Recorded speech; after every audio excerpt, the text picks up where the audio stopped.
नमस्कार, India voice देख रहे हैं आप। आपके साथ मैं हूं स्वीटी दीक्षित। बुलेटिन की शुरुआत करेंगे महत्वपूर्ण जानकारी के साथ। संसद के विशेष सत्र का आज तीसरा दिन है। लोकसभा की कार्यवाही सुबह 11 बजे से शुरू होगी। राज्यसभा की कार्यवाही भी सुबह 11 बजे से शुरू होगी और आज महिला आरक्षण बिल पर चर्चा होने जा रही है। आज लोकसभा में ये बिल पेश किया जाएगा तो कल राज्यसभा में ये बिल पेश किया जाएगा। इसको लेकर आज चर्चा होगी। लोकसभा में सुबह 11 बजे से कार्यवाही शुरू होगी।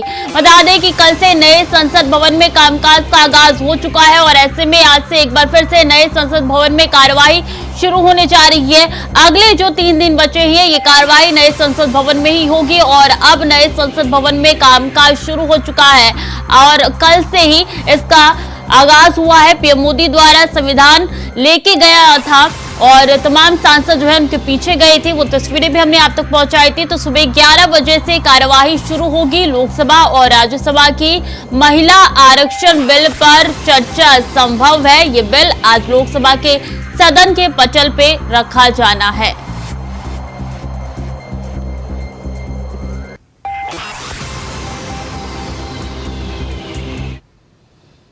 और आज लोकसभा में महिला आरक्षण बिल पर होगी चर्चा। नारी शक्ति वंदन अधिनियम पर आज होगी बहस। नारी शक्ति वंदन अधिनियम पर 7 घंटे बहस होगी। लोकसभा में सुबह 11 बजे से शाम 6 बजे तक बहस होगी और कहा गया है तमाम सांसद कोशिश करें कि दोनों सदनों में मौजूद हो क्योंकि ये बहस में रहना अनिवार्य है। व्हीप भी इसके लिए जारी किया गया था तमाम पार्टी की ओर से। बता दें नारी शक्ति वंदन के लिए 7 घंटे निर्धारित किए गए हैं। सुबह 11 बजे से ये कार्यवाही शुरू होने जा रही है। लोकसभा में इसको लेकर बहस होगी। कल भी इसको लेकर चर्चा हुई थी और आज बहस की संभावना जताई जा रही है। नारी शक्ति वंदन के लिए 7 घंटे का वक्त जो है वो निर्धारित किया गया है। आज लोकसभा में महिला आरक्षण बिल पर चर्चा संभव है।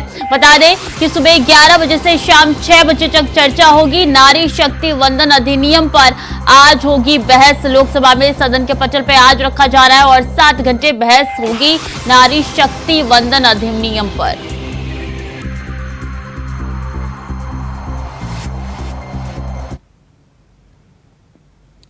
और महिला आरक्षण बिल मंगलवार को लोकसभा में पेश किया गया। विधि एवं न्याय मंत्री अर्जुन राम मेघवाल ने विपक्ष के शोर शराबे के बीच संविधान विधेयक 2023 पेश किया। बिल के बारे में बताते हुए अर्जुन मेघवाल ने यत्र नार्यस्तुते पूजन्ते रमन्ते तत्र देवता पढ़ते हुए नारी शक्ति को नमन किया। इस बिल का नाम नारी शक्ति वंदन अधिनियम रखा गया है।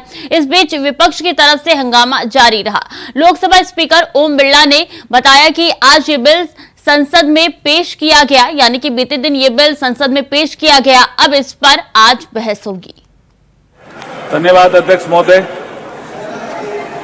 मैं प्रस्ताव करता हूं कि भारत के संविधान का और संशोधन करने वाले the constitution 128th amendment bill 2023 यानी नारी शक्ति वंदन अधिनियम 2023 को सदन में पूर्व स्थापित करने की अनुमति दी जाए।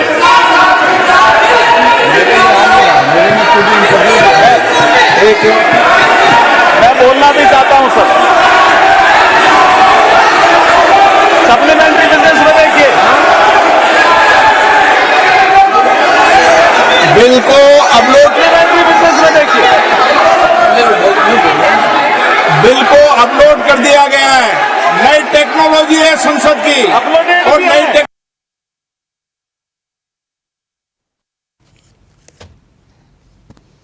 अधीर रंजन चौधरी ने अपने भाषण में कहा कि महिला आरक्षण का बिल कभी राज्यसभा में पास होता था तो लोकसभा में नहीं होता था और अगर लोकसभा में होता था तो राज्यसभा में गिर जाता था। अधीर रंजन ने कहा है कि राजीव गांधी के प्रधानमंत्री रहते हुए कांग्रेस ने इस बिल को लोकसभा में पास कराया था जिस पर अमित शाह खड़े हुए और उन्होंने स्पीकर से अधीर रंजन चौधरी से साक्ष्य मांगने की अपील की और नहीं देने पर उनके बयान को हटाने की गुजारिश की।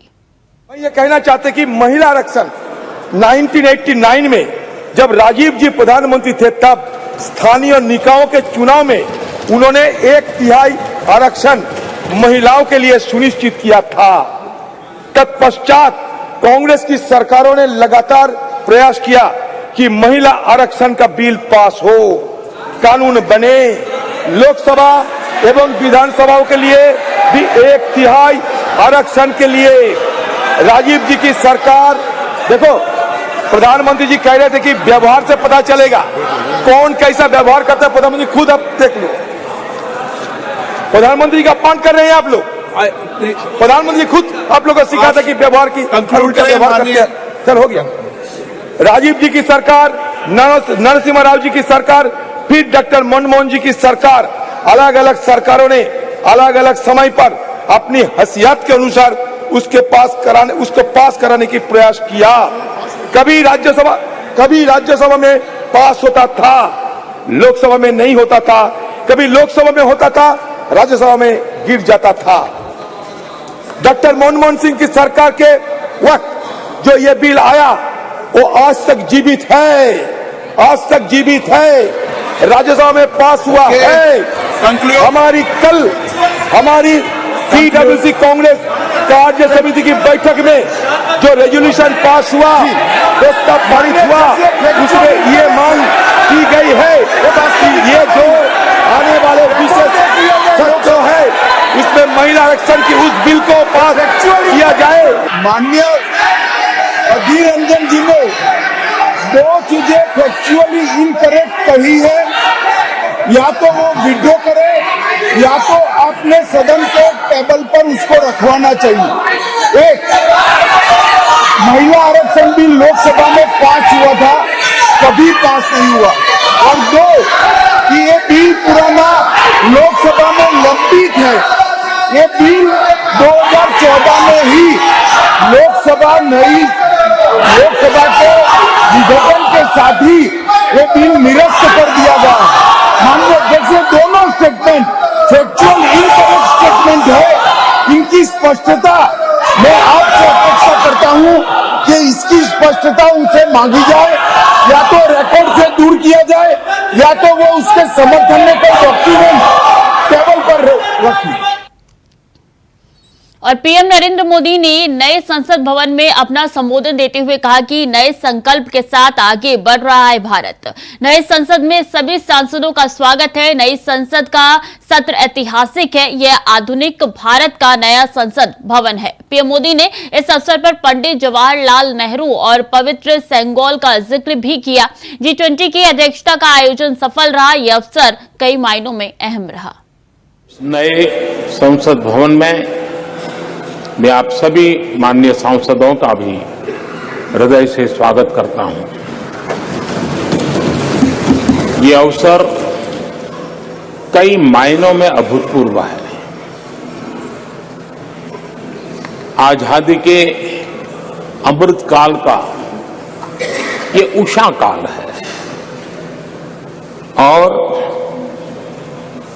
भारत अनेक सिद्धियों के साथ नए संकल्प लेकर के नए भवन में अपना भविष्य तय करने के लिए आगे बढ़ रहा है। भारत की अध्यक्षता में G20 का असाधारण आयोजन विश्व में इच्छित प्रभाव, इस अर्थ में ये अद्वितीय उपलब्धियां हासिल करने वाला एक अवसर भारत के लिए बना।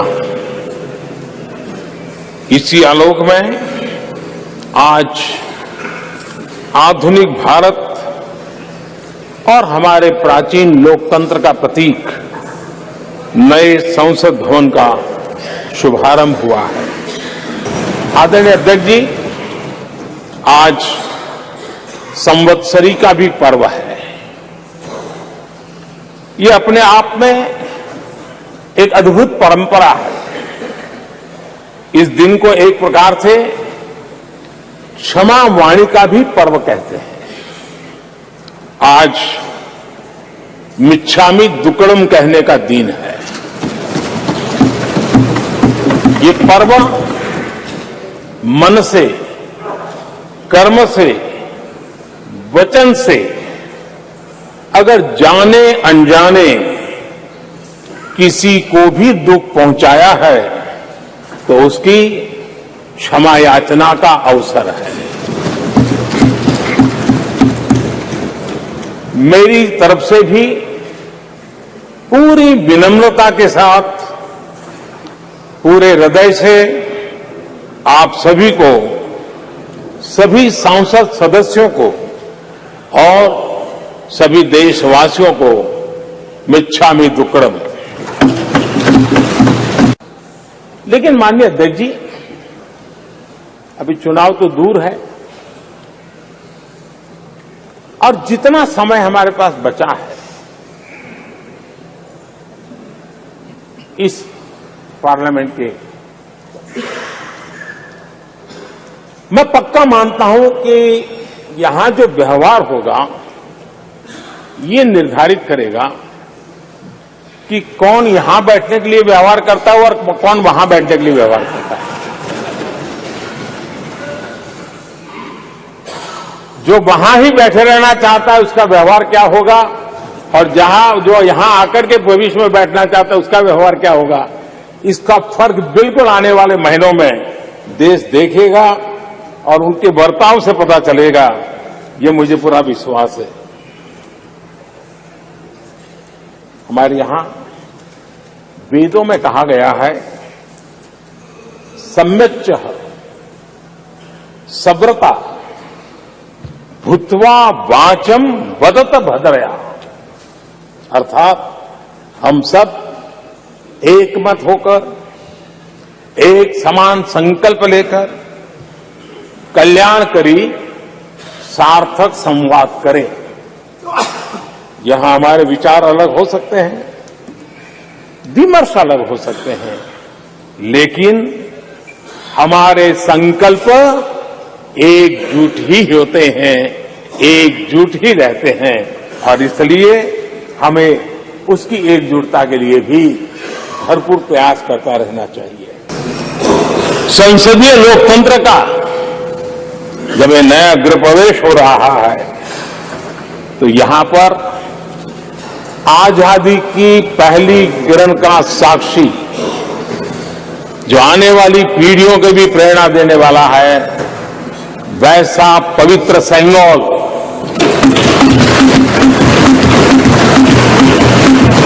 और ये वो सेंगोल है जिसको भारत के प्रथम प्रधानमंत्री पंडित नेहरू का स्पर्श हुआ था। ये पंडित नेहरू के हाथों में पूजा विधि कर करके आजादी के पर्व का प्रारंभ हुआ था, और इसलिए एक बहुत महत्वपूर्ण अतीत को उसके साथ ये सेंगोल हमें जोड़ता है। तमिलनाडु की महान परंपरा का वो प्रतीक तो है ही, देश को जोड़ने का भी, देश की एकता का भी वो प्रतीक है। और हम सभी माननीय सांसदों को हमेशा जो पवित्र सेंगोल पंडित नेहरू के हाथ में शोभा देता था, वो आज हम सबकी प्रेरणा का कारण बन रहा है। इससे बड़ा गर्व क्या हो सकता है।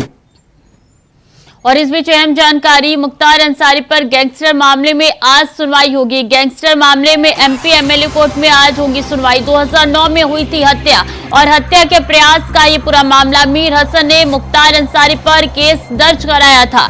मीर हसन ने हत्या के प्रयास का केस दर्ज कराया था। इस मामले में आज सुनवाई होगी। गाजीपुर के एमपी एमएलए कोर्ट इस मामले में सुनवाई करेगी। 2009 में हुई हत्या और हत्या के प्रयास का ये पूरा मामला है जिस पर आज सुनवाई होगी। बता दें, मीर हसन ने मुख्तार अंसारी पर केस दर्ज कराया था 2009 में, जिसके बाद आज सुनवाई होगी। मीर हसन ने हत्या और हत्या के प्रयास का केस जो है वो दर्ज कराया था और इस बाबत आज सुनवाई होने जा रही है। मुख्तार अंसारी पर गैंगस्टर मामले में आज गाजीपुर का एमपी एमएलए कोर्ट सुनवाई करने जा रहा है।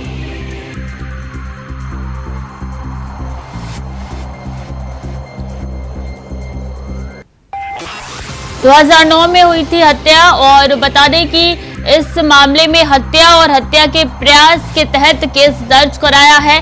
मीर हसन ने मुख्तार अंसारी के ऊपर केस दर्ज कराया है। ये पहला केस नहीं, कई ऐसे केस है मुख्तार अंसारी के ऊपर जो कि दर्ज है, एक के बाद एक सब पे सुनवाई हो रही है और सजा जो है मुख्तार अंसारी की बढ़ती जा रही है। आज भी गाजीपुर के एमपी एमएलए कोर्ट में सुनवाई होने जा रही है। अब देखना होगा कि सुनवाई में क्या कुछ कोर्ट का फैसला निकल के आता है, क्या एक बार फिर से डेट दी जाती है या उनको सजा दी जाती है।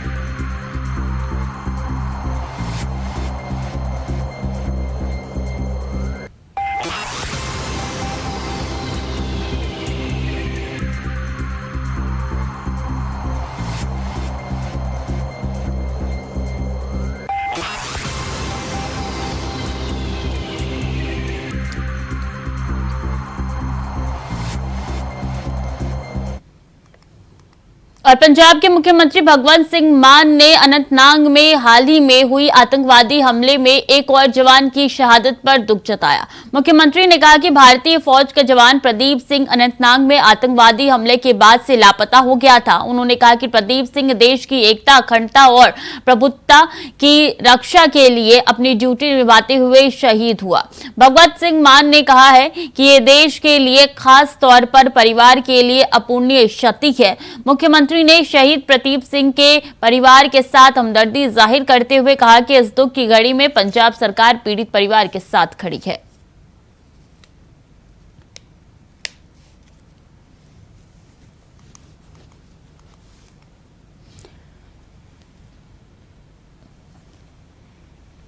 तो पंजाब सरकार पीड़ित परिवार के साथ खड़ा है। बता दें कि प्रदीप सिंह लापता है और इसके बाद से जब जानकारी आई तो परिवार के अंदर मातम छाया हुआ है। लगातार उनके घर उनके सगे संबंधियों का तांता लगा हुआ है। हर कोई शहादत को सलाम कर रहा है और कह रहा है कि हम इस दुख की घड़ी में परिवारजनों के साथ खड़े हैं। और ठीक है, यही वाक्य जो है मुख्यमंत्री द्वारा भी कहा गया है। अनंतनाग मुठभेड़ में पंजाब का जवान शहीद हो गया, जिसके बाद से हर किसी की आंखें नम है। हर कोई पहुंच रहा है सिर्फ एक नजर देखने के लिए, सलामी देने के लिए। और ऐसे में देखिए, भगवंत मान का बयान निकल के सामने आया कि उन्होंने कहा है कि इस दुख की घड़ी में वो परिवारजनों के साथ है। यह पुण्य क्षति है जिसको कभी भी भरा नहीं जा सकता।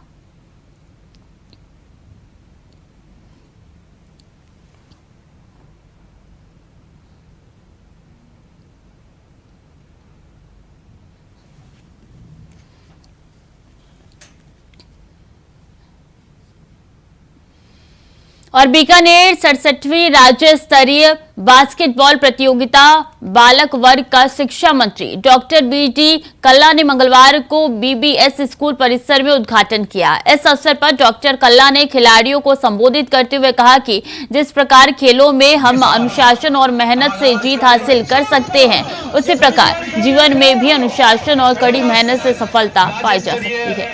सभी खड़े हो जाओ। ध्वजारोहण के समय सभी खड़े होते हैं। संजय अग्रवाल, हल्दीराम ग्रुप के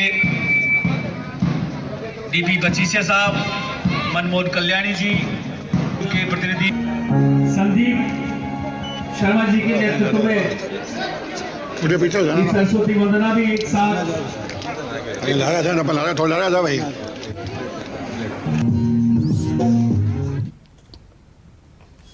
और विदेश भेजने के नाम पर पुलिस ने 10,55,000 रुपए ठगी करने वाले को गिरफ्तार किया है। विदेश भेजने के नाम पर लोगों से ठगता था पैसा। पुलिस ने मामला दर्ज कर शुरू कार्रवाई कर दी है। पकड़े गए आरोपी से पूछताछ कर रही है पुलिस को और खुलासे होने की संभावना है।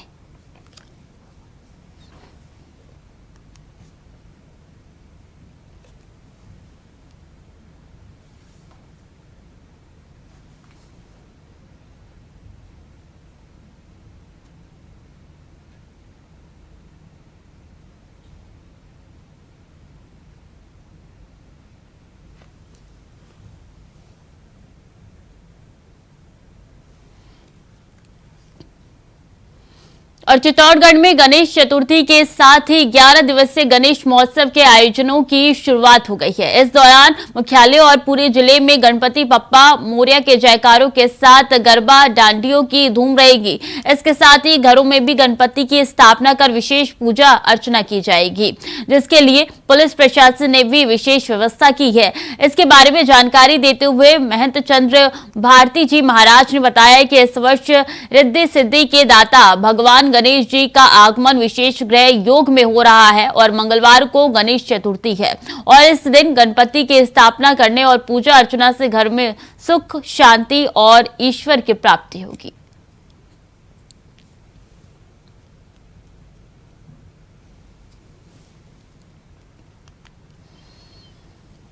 अपने लिए तो सभी जीते हैं, लेकिन दूसरे के लिए जीना ही वास्तविकता जिंदगी है और इसी कहावत को सही साबित कर रहे हैं मोहम्मद अली अलीम।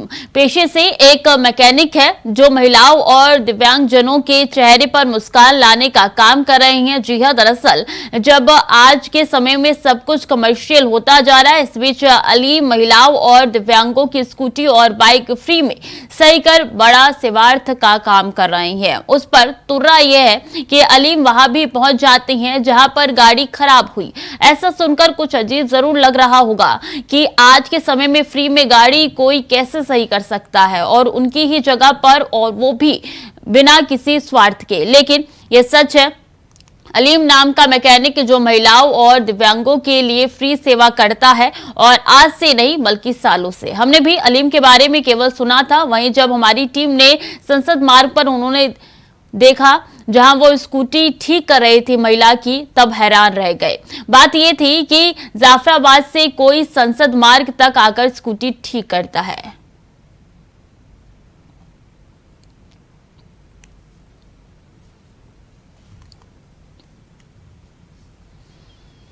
और मुख्यमंत्री योगी आदित्यनाथ ने मंगलवार को लखनऊ में राष्ट्रीय पोषण माह के अंतर्गत 1359 आंगनबाड़ी केंद्रों और 171 बाल विकास परियोजना कार्यालयों के लोकार्पण व शिलान्यास और आंगनबाड़ी कार्यकर्त्री व सहायिकाओं को यूनिफॉर्म हेतु धनराशि अंतरण के कार्यक्रम में सीएम योगी ने कहा कि ये पोषण माह की 6वीं वर्षगांठ है। कुपोषण का परिणाम ठीक नहीं होता है। 1977 से 2017 तक प्रदेश में 50,000 से अधिक बच्चों की इंसेफ्लाइटिस से हुई थी मौत और इसमें 2018 से कमी हुई है। इसी तरह आपसी समन्वय से कुपोषण को भी समाप्त करना होगा। प्रधानमंत्री जी ने इसलिए कुपोषण के खिलाफ एक व्यापक अभियान प्रारंभ करने के लिए पूरे देश को प्रेरित किया। कुपोषण का परिणाम, दुष्परिणाम क्या होता है? मुझे याद है पूर्वी उत्तर प्रदेश में इंसेफ्लाइटिस से मौतें होती थी और मौत भी 1 से लेकर के 15 वर्ष तक के बच्चों की होती थी। प्रतिवर्ष 1200-1500 मौत के आंकड़े पूरे प्रदेश भर से निकलते थे।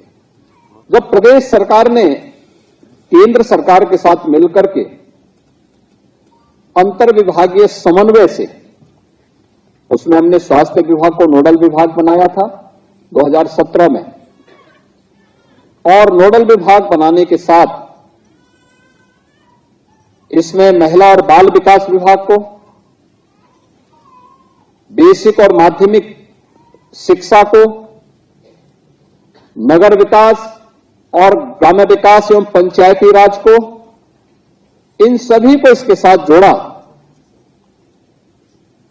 तो आप आश्चर्य करते होंगे कि 1977 से लेकर 2017 तक लगभग 50,000 बच्चे जिस इंसेफ्लाइटिस की चपेट में आकर के कालकलवित हुए थे,